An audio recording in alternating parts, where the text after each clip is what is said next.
Jadi kalau ketika kita mengalami kondisi kenapa kita down, karena kebanyakan kita nanya kenapa. Kenapa hidup saya sial ya? Kenapa hidup gue banyak utang ya? Kenapa? Nah, akibatnya kita nggak bisa keluar. Kenapa saya gagal ya? Nggak bisa jualan ya? Kenapa saya nggak pintar ngomong ya? Karena terjebak. Kejebak.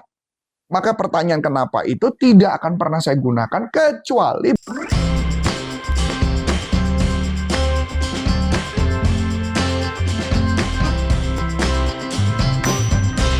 Sebelum Anda lanjut nonton video ini, silakan Anda subscribe, like, dan share kepada teman-teman Anda sehingga channel ini bisa bertumbuh. Sales kok banyak ngeluh, padahal jualan kan tergantung sama diri kita sendiri, bukan karena orang lain atau bahkan produknya. Kalau misalkan produknya mau bagus atau kurang bagus pun, kalau misalkan kita bisa jualan, pasti akan closing terus. Nah, kenapa sih banyak sales yang suka ngeluh?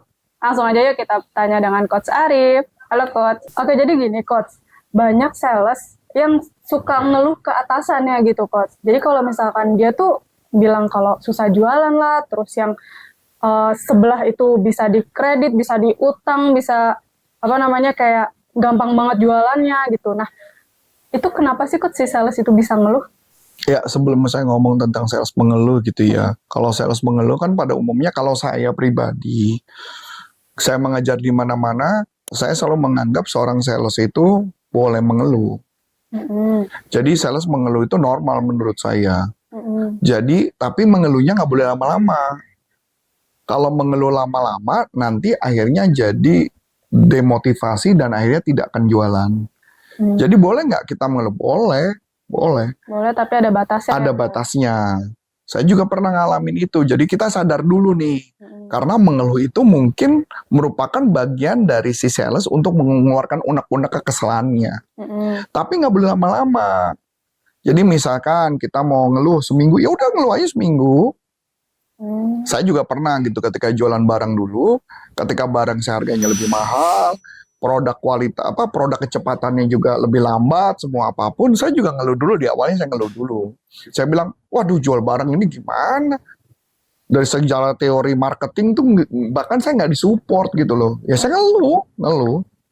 Bukan nggak ngeluh, tetapi setelah ngeluh, kita harus melakukan sesuatu yang berbeda. Jadi kalau mama dalam pelatihan sales saya bilang gini, apa yang harus dilakukan ketika kita menghadapi kesulitan? Sales pada ngomong, oh kita harus positive thinking. Bohong. Karena nggak mungkin gitu menurut saya. Mana ada sales yang begitu hadapi kesulitan langsung positive thinking? Nggak ada. Yang ada adalah ngeluh dulu gitu loh. Jadi ngeluh dulu, setelah mengeluh, berikan waktu, setelah mengeluh, baru kita pikirin. Nah, pertanyaan yang sering saya pakai, saya ajarkan adalah, yang ini juga saya alami, jangan pernah tanya kenapa, tapi tanya bagaimana. Contoh, jangan pernah ngomong, kenapa produk kita harganya lebih mahal? Kenapa produk kita tidak bisa, mereka bisa ngasih utang sedang kita enggak? Kenapa saya nggak bisa jualan? Jadi lebih menekankan kenapa. Ke orang yang menekankan kenapa, yang terjadi adalah tambah down.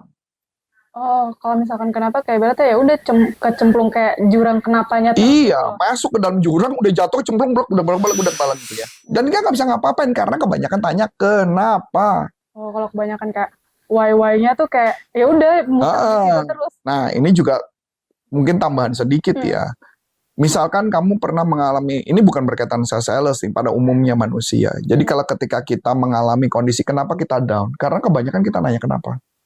Kenapa hidup saya sial ya? Kenapa hidup gue banyak utang ya? Kenapa? Nah, akibatnya kita nggak bisa keluar. Kenapa saya gagal ya? Nggak bisa jualan ya? Kenapa saya nggak pintar ngomong ya? Karena terjebak. Kejebak. Maka pertanyaan kenapa itu tidak akan pernah saya gunakan kecuali bertanya, kenapa saya harus jualan lebih banyak? Oh, ke hal yang positif. Ke arah positif. Kenapa saya harus rajin berolahraga? Ke arah positif. Jangan kenapa hidup saya sial, tambah sengsara. Masuk akal ya? Oke. Jadi pertanyaan kenapa lebih mengarah kepada hal yang positif, perilaku positif. Gitu ya. Misalkan kayak sama juga kayak kasus pacaran, orang pacaran. Kenapa ya dia marah-marah terus sama saya? Tambah down. Kenapa ya saya harus setia sama dia? Itu malah positif. Iya, Ya dong, iya. clear ya? Nah, pertanyaan kenapa ini bahaya nih? Pertanyaan yang benar adalah yang kedua, pertanyaan bagaimana. Mm-mm. Jadi pertanyaan bagaimana harus kita tanyakan. Bagaimana caranya supaya saya keluar dari masalah itu? Bagaimana caranya yang produk saya mahal, dengan tidak ada utang, tidak bisa memberi utang, tidak bisa kasih cicilan, dan sebagainya, bisa jualan lebih banyak. Oke, kalau misalkan bagaimana berarti ibaratnya memberi perintah ke otak untuk berpikir gimana caranya menemukan solusinya. Betul. Jadi otak manusia tuh kayak komputer beneran. Hmm. Ketika kita ngetik kenapa, maka dia memberi jawaban kenapanya tambah parah. Kalau kita tanya bagaimana, otak mendadak memberikan jawaban. Maka saya pernah malah mengajarkan gini, gimana caranya mencapai omset 2 kali lipat dari sekarang dengan cara lebih mudah, lebih menyenangkan, dan lebih punya banyak berkat. Setiap kali Anda tanya bagaimana, mendadak otakmu jadi cerdas. Dia akan memberikan jawaban-jawaban yang mengarah kepada tujuan. Makanya jangan pernah nanya kenapa, tanyanya bagaimana.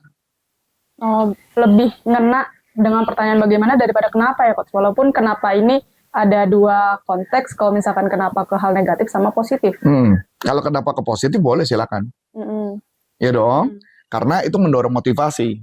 Kalau kenapa yang negatif mendorong demotivasi. Oke ya. Nah yang kedua tanya bagaimana. Misalkan contoh, kita ada program pelatihan apa. Tanya di otak bagaimana caranya. Supaya saya bisa, kenapa saya pakai 3 kata suku kata tadi? Mudah, menyenangkan, atau apa terserah, dengan lebih cepat. Boleh, silakan. Dengan 3 pertanyaan tambahan di belakang itu otak kita bekerja, karena memberi perintah. Bagaimana caranya jualan dengan lebih mudah, lebih menyenangkan, dan lebih semangat. Bagaimana caranya biar closing penjualan, bagaimana caranya penjualan online bisa lebih meningkat dengan cara lebih mudah, menyenangkan. Nanti otak lucunya memberikan jawaban. Setiap pagi lebih baik tanya gitu. Misalkan contoh nih, nggak pintar ngomong. Bagaimana caranya jualan tanpa terlalu banyak ngomong, tapi bisa closing. Tapi jangan dibilang nggak mungkin. Nah, kalau udah nggak mungkin langsung buyar tuh. Makanya fokus yang itu yang disebut namanya mental fokus. Mental fokus. Oke. Semakin kita bertanya bagaimana, otak selalu memberikan jawaban. Iya sih.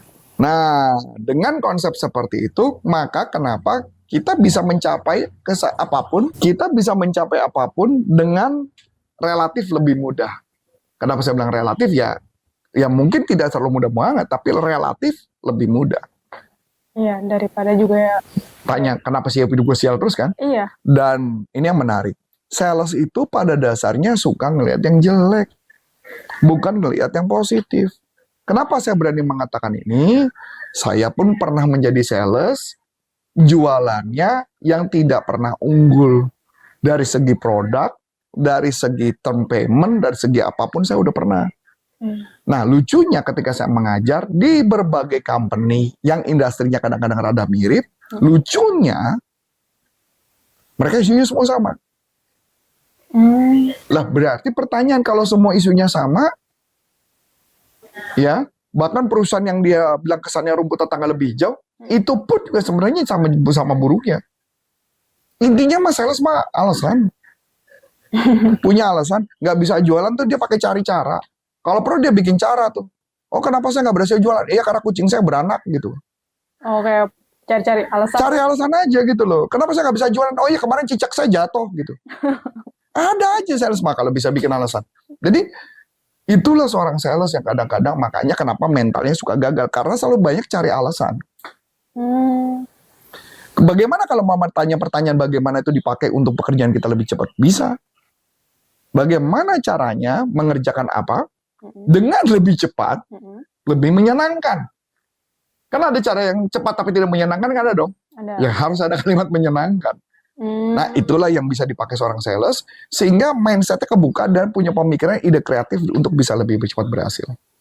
Oke, menarik nih Coach. Jadi kalau misalkan kayak, mungkin ada 2 kata untuk bertanya ya Coach ya, kenapa dan bagaimana. Kalau misalkan kita tanya kenapa, kenapanya ini harus mengarah alasan yang positif. Kalau alasan yang positif, ngebangun untuk berpikir solusinya, dan alasan kuat untuk melakukan hal tersebut. Kalau misalkan bagaimana, ya kita melatih otak untuk memberikan jawaban, solusi-solusi agar kita mencapai tujuan atau target yang ingin dicapai. Betul. Jadi, saya cuma kasih gambaran, tidak ada yang lebih baik. Tidak ada yang lebih baik. Semua perusahaan dimanapun bekerja, pasti ada problemnya. Tidak ada yang sempurna. Mau perusahaan sebagus apapun, tidak ada yang sempurna. Ya. Jadi, saya cuma kasih gambaran. Produk yang makin sulit, biasanya komisi makin besar. Produk yang semakin gampang, komisi semakin kecil. Ya dong, logik dong. Nah, kalau produknya bisa jualan tanpa sales, berarti komisi kecil banget tuh. Kalau produk yang dijualnya semakin sulit, berarti kan komisinya makin gede. Ya, make sense. Oh iya. Ya. Oke. Wah, menarik nih teman-teman. Jadi buat teman-teman, kalau misalkan ada pertanyaan seputar selling dan marketing, boleh langsung tulis di kolom komentar ya. Cukup sekian dari aku, Aulia. Dan saya Coach Antoni Syarif mengucapkan terima kasih, sukses buat Anda, dan sampai jumpa. Salam performance. Bye-bye.